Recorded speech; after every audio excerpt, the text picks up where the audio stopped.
उसमें प्रमुख इनकी विफलताओं को उजागर करेंगे और हमारी जो कांग्रेस की सरकार की जो प्रमुख उपलब्धियां थी, जिसको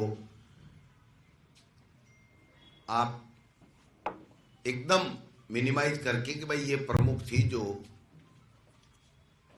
उसको कमजोर करने का इस सरकार ने काम किया, जनता के लाभकारी थी वो योजनाएं। तो ये मोटा मोटी इस प्रकार से एक राइजिंग राजस्थान के बारे में 5 मिनट में जो भी राजस्थान राइजिंग के नाम से इन्होंने धोखा किया है या गफलत करने जा रहे हैं या जो षड्यंत्र करने जा रहे हैं, उसके बारे में हमारे जयपुर जिले के जो इंचार्ज हैं रोहित बोरा जी, वो भी बताएंगे। फिर हम आपके क्वेश्चन जिससे भी संबंधित आप पूछना चाहोगे, मेरे से पूछना चाहोगे, मैं बताऊंगा। जूली साहब से पूछोगे, जूली साहब बताएंगे। और राइजिंग राजस्थान से संबंधित अगर कोई बात ये जो कहेंगे उसमें से आप पूछोगे तो हम बताएंगे। हम आपका आधा पूर्ण घंटा लेंगे। मुझे उम्मीद है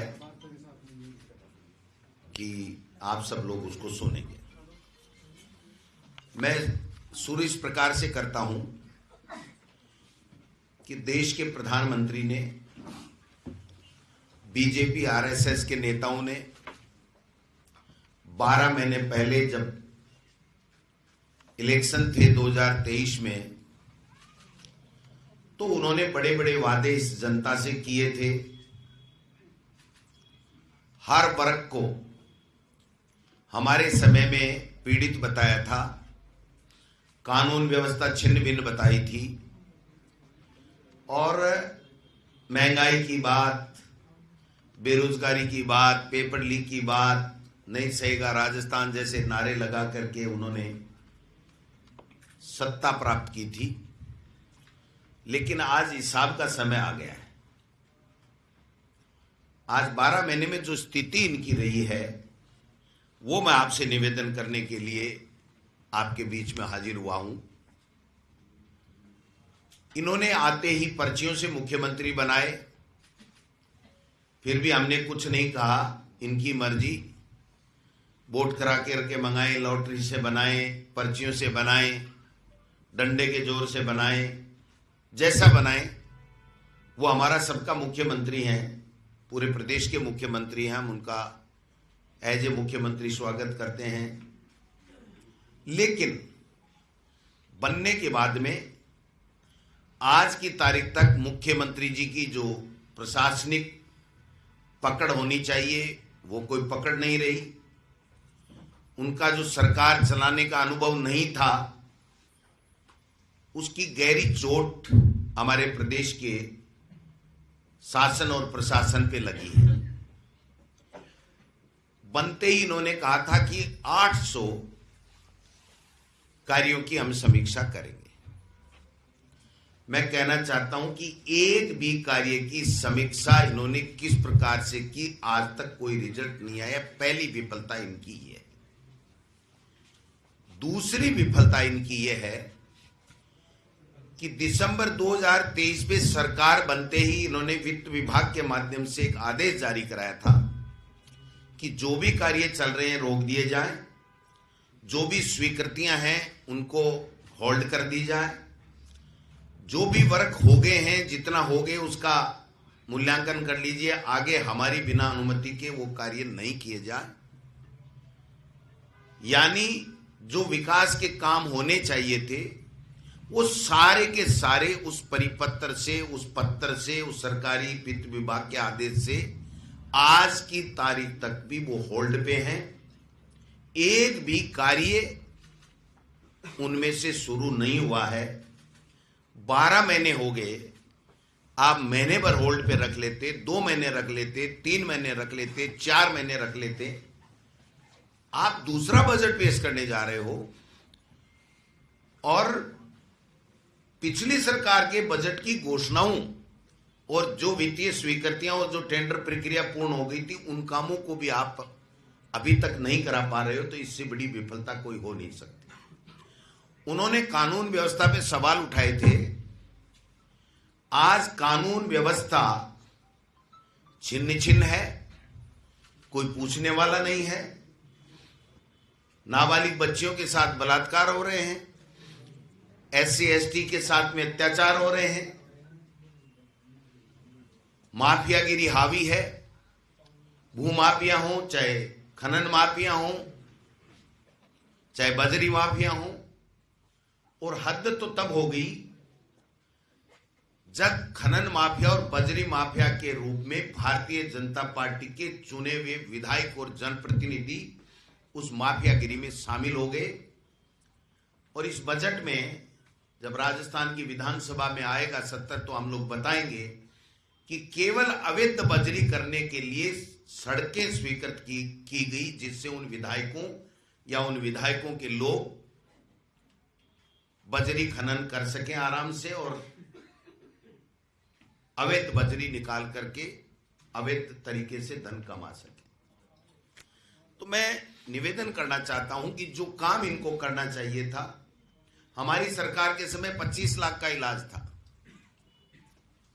आज कोई इलाज नहीं। वही योजना चल रही है लेकिन उस योजना का लाभ नहीं मिल रहा। 5 लाख कर दिया 25 लाख का। RGSS में कर्मचारियों को कोई इलाज नहीं मिल रहा है। प्राइवेट ने तो तकरीबन बंदी कर दी कि भैया RGSS में हम इलाज करेंगे नहीं, हमको पैसा नहीं मिल रहा है। आज जिन बेरोजगारों को उन्होंने इंगित कर करके हम पे आरोप लगाए थे, उनके लिए न कोई नौकरी है न बेरोजगार भत्ता है। जो नौकरियां 1 लाख की मुख्यमंत्री जी ने घोषणा की, मैं पूछना चाहता हूं मीडिया के माध्यम से, मुख्यमंत्री जी आप बता दीजिए एक दिन सामने होके कि आपने कितनी विज्ञप्तियां निकाली और कितने पेपर कराए, और कितने पेपर कराए वो पारदर्शिता पूर्वक बिना लीक के हो गए। बार बार एक सवाल उठाना, हमने पेपर लीक रोक दिया।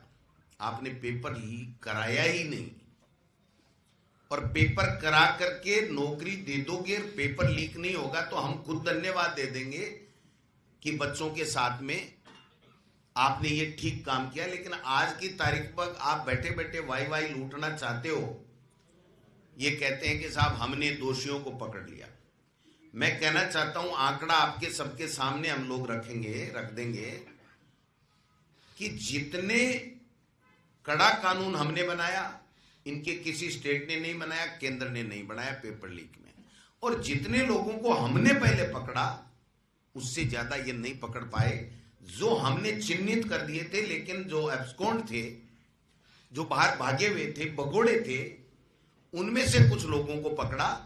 और हां, SI भर्ती में जरूर इन्होंने कुछ लोगों को चिन्हित करके पकड़ा, लेकिन उसका परिणाम क्या हुआ मैं पूछना चाहता हूं कि वो सारे के सारे थानेदार जैसे हेडिंग बना बना के मंत्री भी उस परीक्षा की निरस्ती की मांग कर रहे थे। ये देखो साहब, सारे ही फर्जी थानेदार हैं। 40 पकड़े, 24 जमानत पे आ गए और 20 भी जल्दी आने वाले हैं। तो आप किस मुंह से ये कह सकते हो कि हमने कोई तीर मार लिया? आज बच्चों को छात्रवृत्ति नहीं मिल रही है, बुजुर्गों को पेंशन नहीं मिल रही है, अन्नपूर्णा रसोई नाम तो बदल दिया इंदिरा रसोई का, लेकिन वहां पर खाना नहीं मिल रहा है। तो मैं समझता हूं कि ये सारी की सारी चीज, बिजली, आप बताइए, फ्यूल चार्जेज वापस बढ़ा दिया आपने।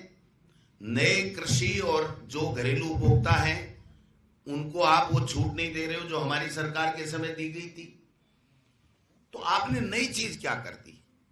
ERCP देश के प्रधानमंत्री जी के स्वयं श्रीमुख से बोली हुई बात है कि हम इसको राष्ट्रीय परियोजना घोषित करेंगे। केवल नामकरण चेंज किया। जो हमारे समय में 10,000 करोड़ की वित्तीय स्वीकृति थी, टेंडर हो गए थे, वर्क ऑर्डर हो गए थे, उनका बजट में दोबारा नाम डाला। 80% जो डैम बन गए उनका प्रधानमंत्री जी से शिलान्यास करवाया। भारतीय जनता पार्टी से मैं पूछना चाहता हूं आपके माध्यम से, आप ये बताएं कि इस ERCP का जो शिलान्यास किया है प्रधानमंत्री जी ने, अपने केंद्रीय बजट में कितना पैसा स्वीकृत किया, कितना बजट अलॉट किया, और कल कितने बजट की आपके यहां घोषणा करके गए, 1 रुपया नहीं। यमुना जल के लिए पोस्टर लगवाए मुख्यमंत्री जी ने, धन्यवाद धन्यवाद धन्यवाद, क्या खुद की खूबी थपथपा रहे थे, जनता तो आ नहीं रही थी। पोस्टरों के पैसे लगते नहीं, मुख्यमंत्री के सरकारी लगते हैं, इसलिए पोस्टर लग गए। आ गया यमुना जल का पानी। 4 महीने में विधानसभा में कहा था डीपीआर बना करके पाइप खोदना चालू कर देंगे। हरियाणा के मुख्यमंत्री के साथ बैठक कर ली थी, कहां है मुख्यमंत्री जी वो डीपीआर। और अब तो हद ही हो गई जब देश के प्रधानमंत्री जी ने कह दिया कि जमुना का पानी चूरू में, हनुमानगढ़ में, अरे नर्मदा का, प्रधानमंत्री जी जमुना का पानी बाड़मेर में पीने के लिए मिल रहा है, पाली में मिल रहा है, लेकिन हनुमानगढ़ में, चूरू में वो पानी जा ही नहीं सकता। और वो कह रहे हैं पानी पी रहे हैं लोग। जो 8,500 करोड़ की वित्तीय स्वीकृति, वित्तीय प्रबंधन करते हुए हमने जारी कर दी थी, हमारे सरकार के समय 2022 में ही कंप्लीट बात हो गई थी, उसको आप दोबारा बजट में डाल करके आप वाई लूटना चाहते हो कि शेखावाटी को हम पानी पिला रहे हैं। तो ये झूठ कितने दिन तक चलेगा? देश के प्रधानमंत्री ने कहा था कि पेट्रोल का भाव हरियाणा के बराबर दिसंबर में सरकार बनते ही कर देंगे। मैं पूछना चाहता हूं देश के प्रधानमंत्री जी से और मुख्यमंत्री जी से, आपके तो दौरे भी खूब होते हैं मुख्यमंत्री जी, दिल्ली के हर 3 दिन से, ये डेली अप डाउन का एक कोई हेलीकॉप्टर ले लो जो डेली अप डाउन करता रहे सुबह से शाम, क्योंकि हर चीज की पर्ची वहीं से लानी पड़ती है, खुद से तो कर नहीं सकते हैं। सुना आज भी गए में हैं। अब वो नरेगा वाली और आंगनबाड़ी वाली बहनों को लाकर के जो कार्यक्रम कराया, उसके लिए लताड़ पिलेगी, या कोई मंत्रिमंडल का फेरबदल होगा, या कोई टेंडरों की पर्चियां वहां से कलेक्शन करनी पड़ेगी, क्या करना पड़ेगा देखते हैं, आने वाला समय बताएगा। लेकिन स्थिति ये बनी हुई है, हम पे आरोप लगाते थे, आज क्या स्थिति है, किरोड़ी जी का क्या है, आज वित्त मंत्री से आपके कैसे संबंध हैं, आपके उद्योग मंत्री जी से मुख्यमंत्री जी के कैसे संबंध हैं, मंत्रियों के विधायकों से कैसे संबंध हैं, विधायकों के जनता से कैसे संबंध हैं। और राइजिंग राजस्थान में तो हद ही हो गई साहब, सैर सपाटे कर लिए, जनता का पैसा गाड़ी कमाएगा 100 करोड़ से ज्यादा का तो घूम घूम के, और यहां पता नहीं कितने करोड़ों हम कलेक्शन कर रहे हैं, ये रोहित बोरा जी बताएंगे कितना पैसा लगाया। एक भी आदमी ऐसा एमओयू लेकर के नहीं आया है जो ये कह रहा है कि मैं इतना इन्वेस्टमेंट कर रहा हूं। वो पहली शर्त लगा रहा है, जमीन फ्री में दे दोगे तो सोलर लगा दूंगा। क्या है ये इन्वेस्टमेंट है क्या, ये काम है क्या, ये रोजगार है क्या? हमारे बच्चों को कोई रोजगार मिलेगा क्या? बिजली कहां ले जाएंगे, कहां नहीं ले जाएंगे? उनको तो फ्री में जमीन चाहिए। और एक खेल और समझ में आ रहा है इस राइजिंग राजस्थान में, कि कुछ बीजेपी के नेता ने रजिस्ट्रेशन करा रखा है कि जमीन अलॉट करानी है, रजिस्ट्रेशन करा लिया हमने, इसलिए फ्री में या सस्ती में डीएलसी रेट पे जमीन मिल जाएगी, तो हम भी कोई छोटा मोटा उद्योग लगा लेंगे। भाई ये राजस्थान की संपदा है, इसको लूटने नहीं देंगे, चिंता करने की बात नहीं है। विपक्ष पूरी ताकत के साथ में आपके काले कारनामों को उजागर करेगा, आपके कच्चे चिट्ठे खोलने का काम करेगा, आपके घोटाले खोलने का काम करेगा। मैं इतना ही निवेदन करना चाहता हूं कि किसानों के साथ में जो धोखा चल रहा है, वो जो धोखा है, डीएपी दी नहीं, 2700 रुपए गेहूं के दिए नहीं, लोन ऋण देने के लिए और नहीं चुकाने वाली बात किरोड़ी जी कह चुके कि साहब चुकाता नहीं है, इसलिए इनको किसान को लोन देना ही नहीं चाहिए। तो फिर किसान के साथ में आप 3 साल से 2.5 साल से पहले बॉर्डर के ऊपर बैठाया, फिर समझौता किया, फिर देश के प्रधानमंत्री ने माफी मांगी, और आज उनको अपने लिखित समझौते के बारे में पूछने के लिए भी जाने की इजाजत इनको नहीं है। शिक्षा विभाग में तो बहुत ही शानदार काम चल रहा है, क्या कहूं शिक्षा मंत्री जी के लिए, तो इसी को रखना, इतना ही कहूंगा। 5 साल तक शिक्षा मंत्री यही रहे, और अगर भारतीय जनता पार्टी शासन में आ जाए तो गोविंद डोटासरा आप प्रेस के सामने फिर दोनों कान पकड़ के कह देगा कि वास्तव में यही शिक्षा मंत्री जोरदार था, हमारी सोच गलत थी। कोई भी ऑर्डर किया सारे यूटर्न। पहले इंग्लिश मीडियम स्कूलों को बंद करने की साजिश की, जनता उठ खड़ी हुई। इन्हीं के जनप्रतिनिधियों ने कहा भाई क्यों। मेरे पास वो चिट्ठी भी मौजूद है जिसमें खुद शिक्षा मंत्री मदन दिलावर में अपने विधानसभा क्षेत्र में मुझे लिख के दी थी, शिक्षा मंत्री को लिख के दी थी कि आप ये इंग्लिश मीडियम स्कूल खोल दो। और वो आज इंग्लिश मीडियमों के पीछे आरएसएस के कहने से पीछे पड़ा हुआ है कि इसको बंद कैसे करूं। आप बताइए, शिक्षकों की भर्ती, स्टाफिंग पैटर्न और कोई नवाचार, ट्रांसफर पॉलिसी, कभी भी आप पूछ लो, ये मुख्यमंत्री जी बताएंगे, ये समय बताएगा। एक बात और कहनी है उनको तो, कि कोई भी शिक्षा पे सवाल पूछे तो मंत्री जी ये कहते हैं कि अब भविष्य में आने वाला शिक्षा मंत्री तय करेगा। तो चैप्टर तो क्लोज हो, उनको क्या कहें क्या नहीं कहें। अब केवल इतना निवेदन करना चाहता हूं, नए जिलों के बारे में बहुत बातें हो गई, हम समीक्षा कर रहे हैं 800 कामों की, नए जिलों की, सब इंतजार कर रहे हैं। प्रशासनिक व्यवस्थाएं पूरी ठप पड़ी है। कोई कलेक्टर काम करने को तैयार ही नहीं है कि मेरा जिला वापिस 1 होगा, 2 रहेगा, मैं रहूंगा, नहीं रहूंगा। और अब तो हद ही हो गई कि जब इन सारी चीजों के साथ साथ जातिगत दुर्भावना फैलाने का काम भी सरकार अगर करने लग जाए तो इससे बड़ा दुर्भाग्य इस प्रदेश का कोई हो नहीं सकता। मैं एक चिट्ठी लेकर के आया हूं, एक ट्वीट लेकर के आया हूं। जब मोदी जी की सभा हुई उसके बाद में मुख्यमंत्री जी के विशेषाधिकारी ओएसडी हैं माननीय दिनेश शर्मा जी, जो सरकारी पद के ऊपर हैं, वो कहने हैं कि जो प्रधानमंत्री जी आए और 1 साल का जो परिणाम है उसके ऊपर वो कह रहे हैं, इस ऐतिहासिक अवसर को सफल बनाने में आपकी सक्रिय भागीदारी रही। प्रत्यक्ष एवं अप्रत्यक्ष रूप से दिए गए सहयोग के लिए सभी को बधाई और धन्यवाद। आशा है कि भविष्य में भी आप इसी तरह सक्रियता बनाए रखेंगे। ये विप्र बंधुओं को सम्मानित करके ये चिट्ठी, वो ट्वीट और चिट्ठी लिख रहे हैं।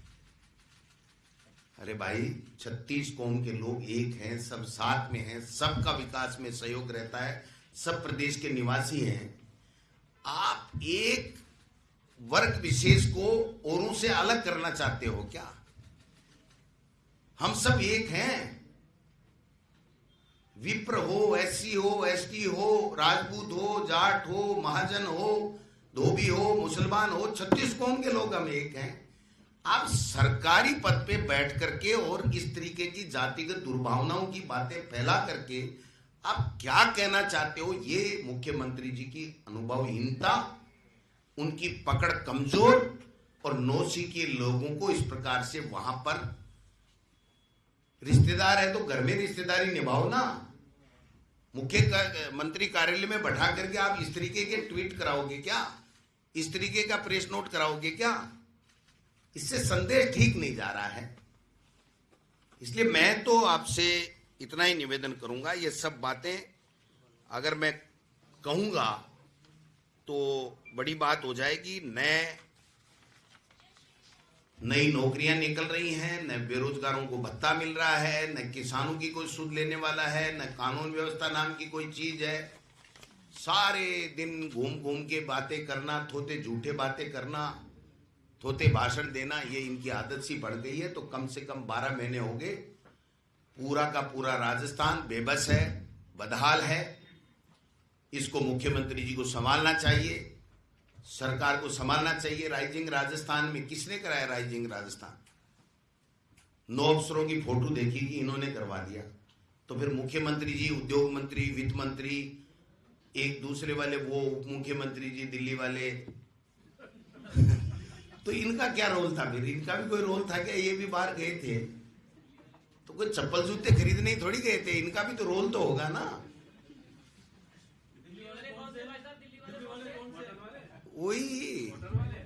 वही जो आप समझ रहे हो। तो आप समझो बात को कि ये क्या चल रहा है। फिर कह रहे हैं कि बड़े बड़े ऐड डाल रहे हैं। हर सरकार देती है, लेकिन उपलब्धियों पे देती है। आखिरी में 12 महीने जब होते हैं तब कहती है 4 साल में हमने ये काम किया। अभी तो भाई साहब कुछ किया ही नहीं। आप तो 2 बैंड चले नहीं। अरे कि मैं तो थक गया, अब मेरे को मसाज की जरूरत है, मेरे को पंपिंग की जरूरत है, मेरे को जूस की जरूरत है, मेरे को ग्रीन टी की जरूरत है। अरे भाई साहब 2 महीने चले ही नहीं और मुख्यमंत्री जी कह रहे हैं मस्त रहो। तो बाबा जी मस्त वाले से काम तो करो आप, हम तो मस्त रह जाएंगे। काम जनता के होने चाहिए। कोई भी वर्ग के कुछ नहीं है। क्या दिया पत्रकारों को बताओ? आपसे 12 महीने में मिले कभी ऐसे 1 to 1 की? मैं मुख्यमंत्री जी को प्रस्ताव देता हूं कि जूली साहब से, मेरे से तो आमना सामना नहीं करेंगे, करें तो फिर एक दिन वो सरकार की सफलताओं के लिए और हम इस 12 महीने की उनकी असफलताओं के लिए किसी भी मीडिया, सब मीडिया चैनल को बुला करके, और ये वो अपना है ना कौन सा जो रामनिवास बागवाड़ा अल्बर्ट, वहां पर करें। दूध का दूध पानी का पानी हो जाएगा। जनता अपने आप मूल्यांकन कर देगी। जनप्रतिनिधियों का अपमान, जनप्रतिनिधियों की जगह प्रशासक लगा करके पंचायत चुनाव, नगर निकाय चुनाव को रोकना, ये पाप है मुख्यमंत्री जी। भरतपुर में जहां से मुख्यमंत्री जी जाए जन्मे हैं, वहां के जिला प्रमुख का चुनाव नहीं करा रहे और कह क्या रहे हैं? चिट्ठी है मेरे पास, अगर वो मना करें तो मुझे बता देना, मैं वायरल कर दूंगा कि वोटर लिस्ट नहीं बनी।